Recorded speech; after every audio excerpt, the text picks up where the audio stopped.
Esse episódio do DrauzioCast é um oferecimento do programa Viva Saúde, das Drogarias São Paulo e Drogarias Pacheco.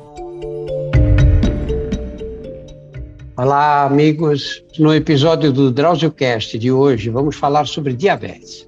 No Brasil, são pelo menos 16 milhões de pessoas com diagnóstico da doença. E a doença que é caracterizada pela resistência à insulina no caso do diabetes do tipo 2 e a pouca ou nenhuma produção de insulina no caso do diabetes do tipo 1.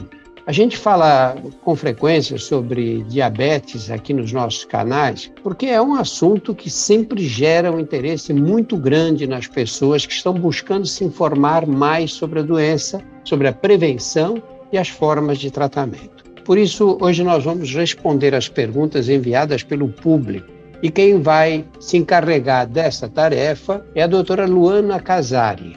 A doutora Luana é endocrinologista pela Faculdade de Medicina da Universidade de São Paulo e é mestranda em epidemiologia pela Harvard School of Public Health. Seja bem-vinda, Luana. Obrigada, Drauzio. É um prazer estar aqui com você e com seus ouvintes. A primeira pergunta, Luana, é da Esther Santos. Ela diz, o que seria o que é chamado de pré-diabetes? O pré-diabetes é uma condição que antecede o desenvolvimento de diabetes tipo 2 e que se caracteriza por uma elevação da glicemia, mas a pessoa ainda não tem valores altos o suficientes para você ter o diagnóstico de diabetes tipo 2.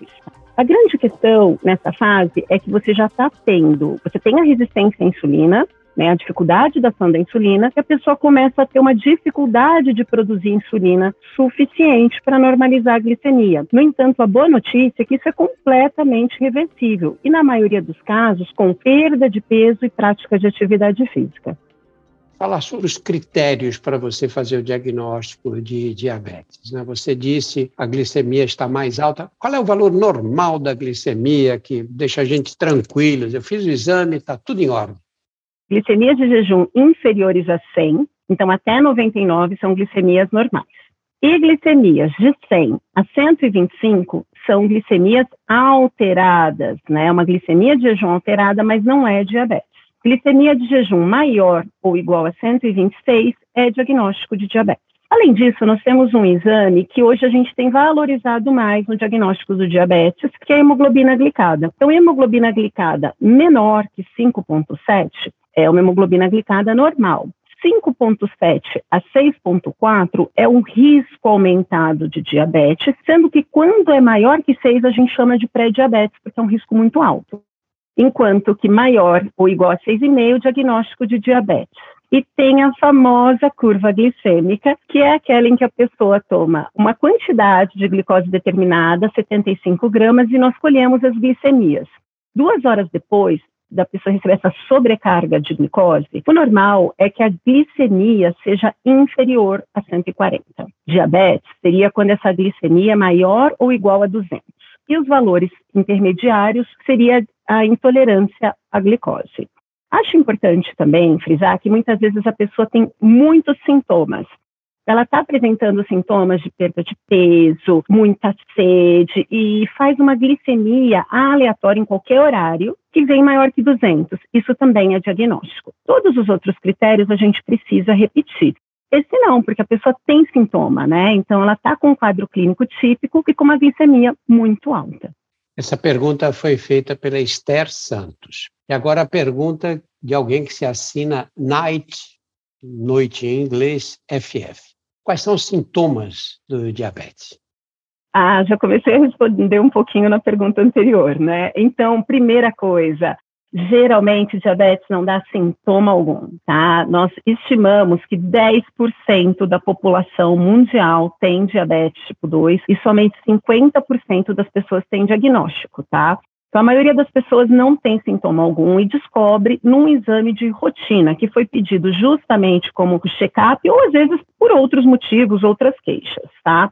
Quando a pessoa tem sintoma, em geral, é porque a glicemia está muito alta.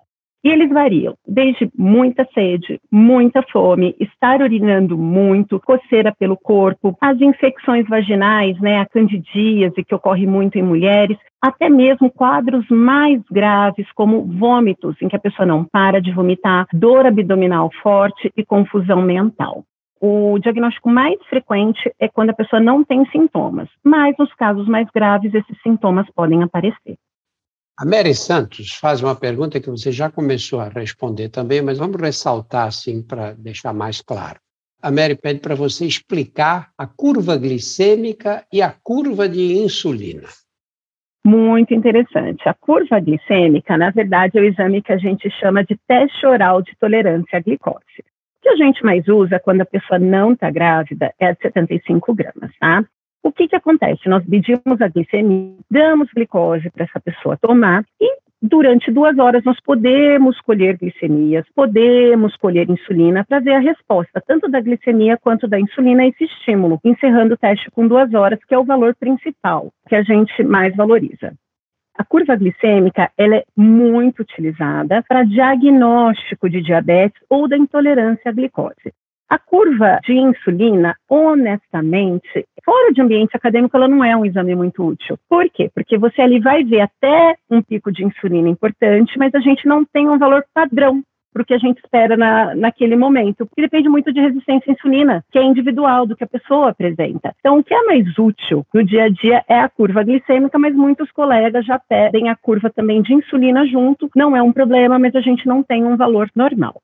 Na curva glicêmica, 2 horas depois, nós esperamos que em pessoas que não têm diabetes, não têm intolerância à glicose, essa glicemia vai ser menor que 140. Nas pessoas que têm intolerância à glicose ou pré-diabetes, valores a partir de 140 até 199. E nas pessoas que já têm o diagnóstico de diabetes tipo 2, glicemias maiores ou iguais a 200, 2 horas depois de tomarem a glicose. Dizer, uma pessoa, eu almocei bem, vou ao laboratório e colho a glicemia. Ela vai estar mais alta, vai ter ultrapassado o 100, que é o valor normal. Mas ela pode ir até quanto? Pode ultrapassar 200? Não, geralmente depende do tempo. Então, peraí, vamos estimar que pós-refeição, o que a gente tem padronizado é 2 horas depois. A gente não espera que ela vai ser maior que 200, tá? O que a gente costuma ver em pessoas que não têm predisposição a diabetes são glicemias menores que 140. Maior que 200, 2 horas depois de uma refeição, é muito provavelmente um diabetes ou um estado de resistência à insulina, de dificuldade da insulina agir. A Yasmin Brito pergunta, afinal, qual o melhor indicador? Qual o exame que indica melhor a presença de diabetes? A gente não tem um exame melhor, são esses 3 mesmos que podem ser usados, mas assim, o que a gente usa mais no dia a dia é a glicemia de jejum e a hemoglobina glicada, porque são exames fáceis de serem feitos. A hemoglobina glicada não precisa de qualquer preparo, pode ser colhido o dia inteiro. A glicemia de jejum são só 8 horas de jejum. A curva glicêmica, ou teste oral de tolerância à glicose, é um exame mais complicado, né? Porque você precisa ter ali um local para dar a glicose. Nem todo paciente tolera tomar todo aquele açúcar, tá? Pode ter dor de estômago, começa a suar muito, tem uma sensação de vertigem em alguns pacientes. Então, não é um exame que a gente pede para todo mundo, tá? Então, eu diria que a glicemia de jejum e a hemoglobina glicada são os mais usados pela facilidade, mas o resultado todos são bons. Luana, vou te fazer uma pergunta agora que eu vou dividir em alguns pedaços. A Luana Toledo diz, gostaria de saber se o diabetes do tipo 2 está relacionado a outros fatores além do excesso de peso. Essa é a primeira parte da pergunta dela. Com certeza, tá? A obesidade, o excesso de gordura corporal é o principal fator relacionado, mas nós temos fatores genéticos, mas não é um gene só. São vários genes que se associam a isso. Nós temos associação também com o sedentarismo. Nós temos associação com a etnia. Então, por exemplo, indígenas, negros, descendentes de asiáticos desenvolvem diabetes com pesos menores, mesmo com peso dentro da normalidade, quando comparado a pessoas brancas, porque provavelmente questões genéticas também relacionadas a isso.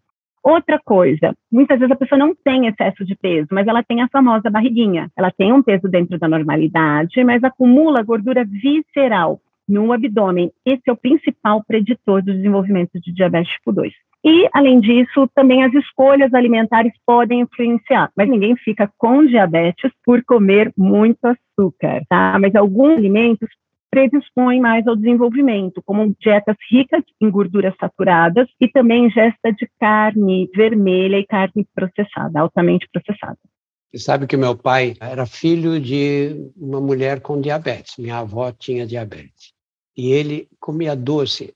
Meu pai era capaz de comer meio pudim de sobremesa. Ele era magro, não era gordo, não. E nunca desenvolveu diabetes. Eu tinha certeza absoluta que ele ia ficar com diabetes, mas nunca aconteceu. A segunda parte da pergunta da Luana Toledo é se é possível alguém com diabetes do tipo 2 ver a doença transformada em tipo 1, ou passar a precisar de insulina para ser controlado. Então, nós temos, nessa segunda parte, duas perguntas, né? É possível alguém com diabetes tipo 2 passar para tipo 1? E a outra, pode ser necessário para alguém com diabetes do tipo 2 precisar de insulina? Essa pergunta é ótima, isso está sendo muito estudado, tá?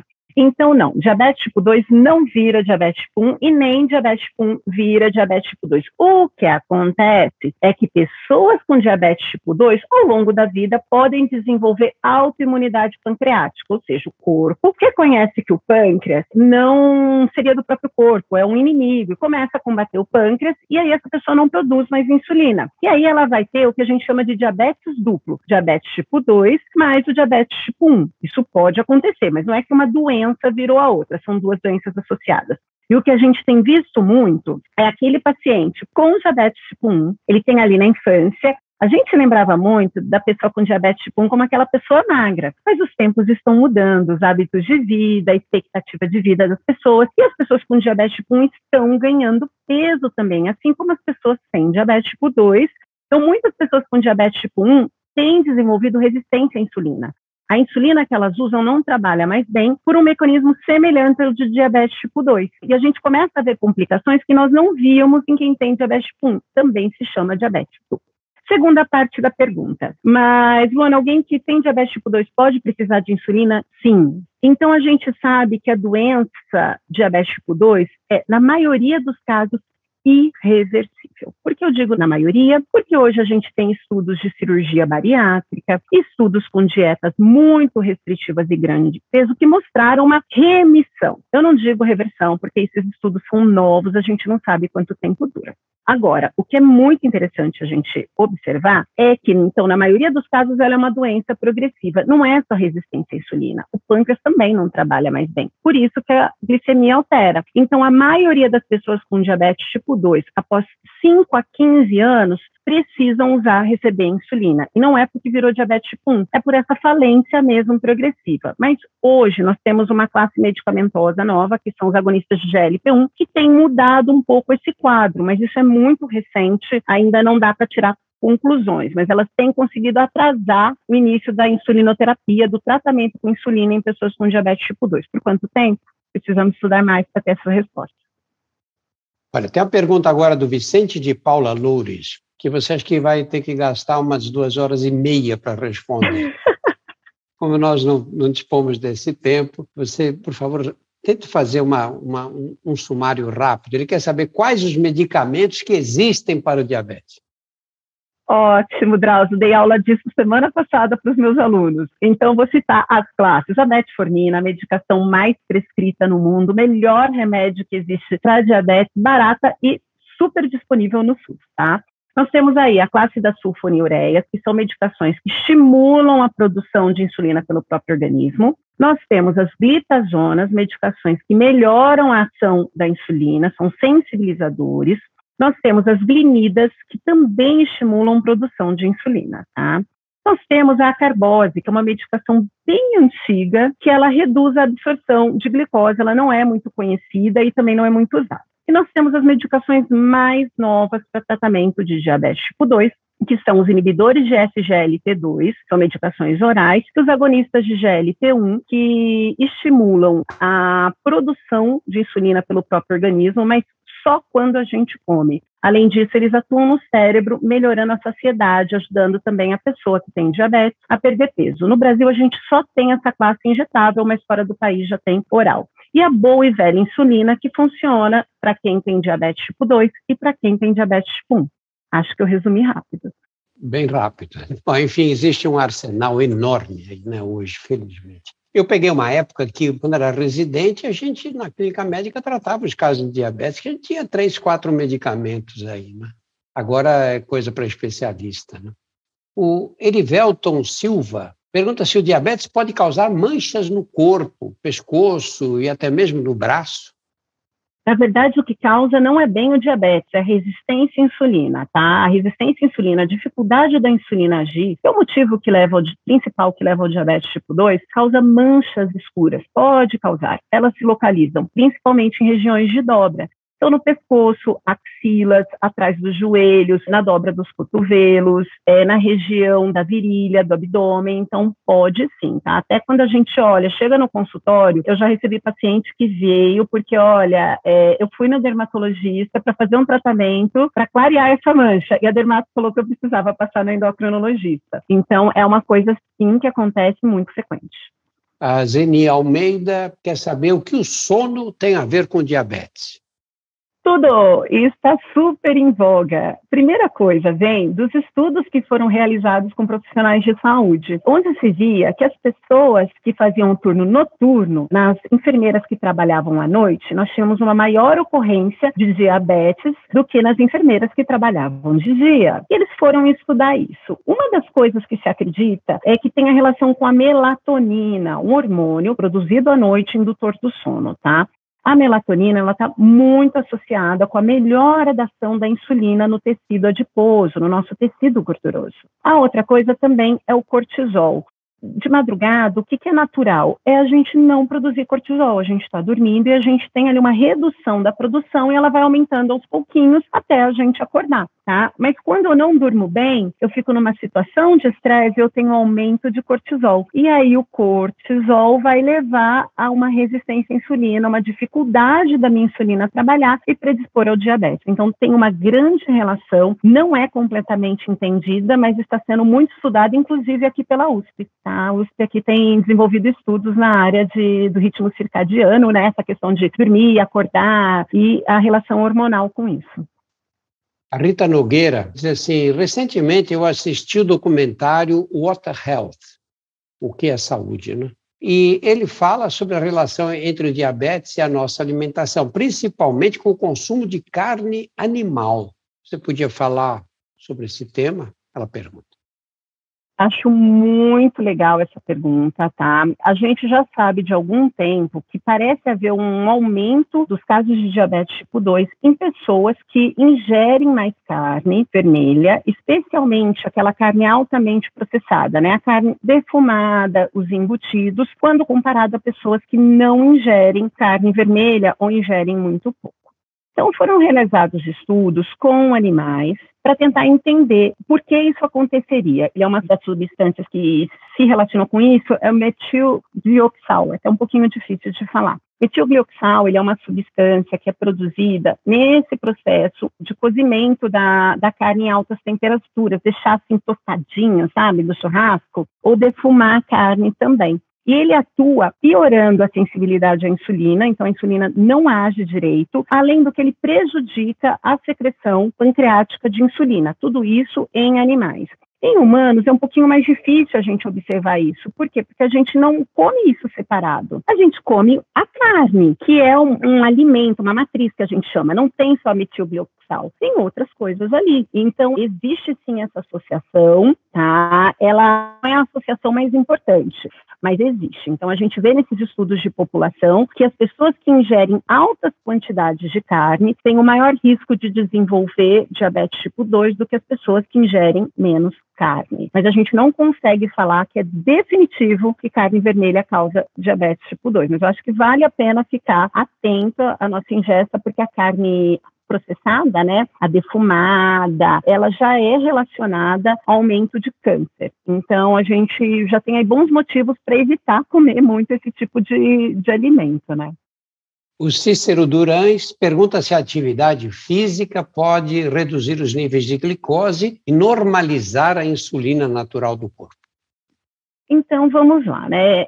Se estivermos pensando que a pessoa tem resistência à insulina, ou seja, a insulina dela já não trabalha bem, ela tem um risco aumentado para desenvolver diabetes, quando a gente olha isso, a atividade física ela é muito interessante, tá? Por quê? Porque a atividade física faz com que a insulina que o próprio corpo produz trabalhe melhor. Além disso, ela estimula que a glicose entre dentro das células, ou seja, saia ali da nossa circulação sanguínea, independentemente da insulina, dos valores de insulina. Então, tudo isso contribui para baixar a glicose e melhorar a insulina. No entanto, a gente precisa deixar claro que dificilmente a gente vai ter uma normalização da resistência à insulina e muito menos uma reversão do diabetes tipo 2 só com atividade física. Pode acontecer? Claro que pode. Pessoas que realizam atividade física de alta intensidade. Mas a atividade física que a maioria de nós consegue realizar no nosso dia a dia, para a gente ver uma melhora completa, a gente tem que associar a uma alteração nutricional também do nosso padrão alimentar, muitas vezes fazendo uma dieta com restrição calórica. E, finalmente, a pergunta de Cine Riui.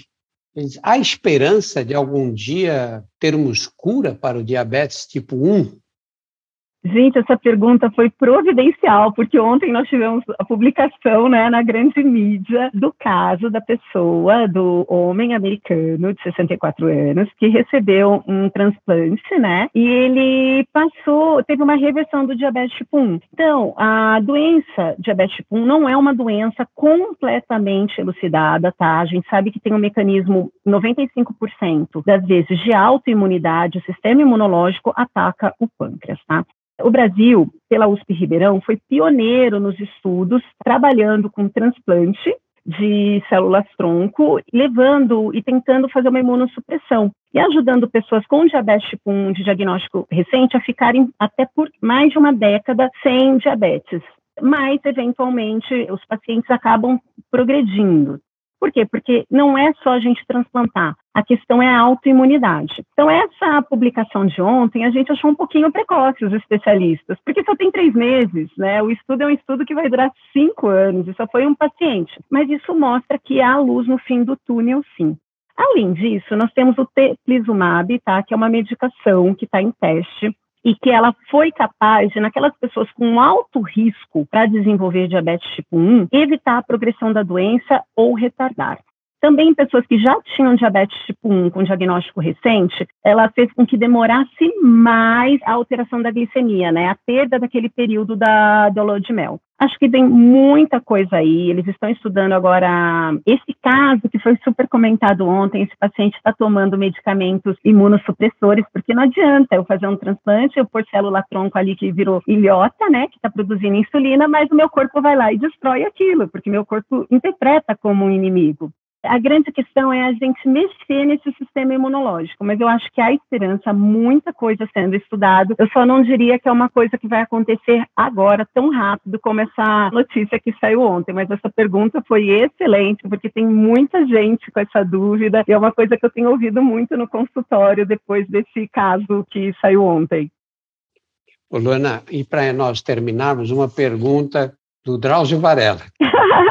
É a seguinte, na cirurgia bariátrica, né, você vê pessoas perderem 40, 50 quilos. Em algumas delas, a glicemia volta ao normal. Quer dizer, elas param de tomar medicação para o diabetes, que tinham anteriormente, e levam vida normal, sem precisar de nenhuma medicação. E você acha que quanto tempo essas pessoas têm que se manter assim, com a glicemia controlada, para dizer, não, eu acho que eu estou curado dessa doença? Ai, é tão difícil essa pergunta, Drauzio. Acho que se eu achar a resposta, eu vou ganhar um prêmio num congresso médico, porque a gente não tem ainda, tá? A gente tem trabalhado com a questão de remissão em 5 anos para falar em cura. Mas se a gente for olhar a cirurgia bariátrica há 10, 15 anos, a gente não falava de reversão de diabetes. A gente falava em cirurgia bariátrica para tratar peso. E aí foi se percebendo, né, inclusive por estudos de pesquisadores brasileiros, que você podia ter reversão do diabetes. tipo 2. Então, a gente fala muito de remissão. Alguns pesquisadores têm falado em 5 anos para você pensar em cura, mas a gente precisa lembrar que um dos principais mecanismos não é só esse. A cirurgia bariátrica tem questões em ácidos biliares, secreção de GLP-1, mas é a perda de peso, parece ser o principal mecanismo. Então, se essa pessoa ela reganhar o peso, é muito provável que a resistência à insulina volte a apresentar glicemias alteradas e até mesmo diabetes. Então, ela mantendo, vamos supor, meu paciente mantendo o peso dentro do esperado e 5 anos sem, aí eu sou super tentada a dizer que está curado, mas menos do que esse tempo, e se está engordando, é improvável que permaneça, porque essa pessoa tem tendência a desenvolver diabetes tipo 2. Muito obrigado. Queria que você fizesse as considerações finais. Olha, diabetes é uma paixão minha e é uma doença que nós precisamos olhar com mais cuidado, tá? O paciente precisa procurar atenção médica, mesmo sem sintomas, seguir a sua prescrição, e é importante também se educar. Muitas vezes, quando a pessoa recebe o diagnóstico de diabetes, ela fica muito triste. E ela pensa até que eu não posso mais comer doce, a vida acabou, eu vou infartar, pensa nas complicações, mas, na verdade, a maioria das pessoas com diabetes vive muito bem. Tem uma qualidade de vida adequada, não apresenta complicações. Então, diagnóstico precoce e tratamento logo no início ajuda bastante. E, assim, é uma doença crônica. Não tem cura, praticamente, né? Então, muitas vezes é difícil a gente aceitar um diagnóstico de uma doença que não tem cura, que eu vou ter que usar remédio para sempre. Então, às vezes a gente precisa buscar apoio emocional. E se esse é o caso de algum dos ouvintes, converse com seu médico. Muitas vezes, um grupo de apoio para diabetes, um educador, uma educadora em diabetes, conhecer outras pessoas que têm diabetes e auxílio profissional, como a psicóloga, podem ser muito importantes e melhorar o controle glicêmico também e, principalmente, te ajudar a viver melhor com as pessoas que você ama. Muito obrigado, Luana. Obrigada pelo convite. No nosso portal você encontra mais de 100 episódios do DrauzioCast que falam sobre temas muito variados. Conheça também os nossos outros podcasts, Porque Dói, Saúde Sem Tabu e Outras Histórias. Todos estão disponíveis nos principais agregadores. Esse episódio do DrauzioCast foi um oferecimento do Programa de Relacionamento Viva Saúde da Drogaria São Paulo e Drogarias Pacheco.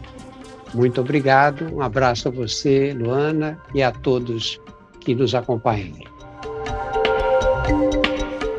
Esse episódio do DrauzioCast é um oferecimento do Programa Viva Saúde, das Drogarias São Paulo e Drogarias Pacheco.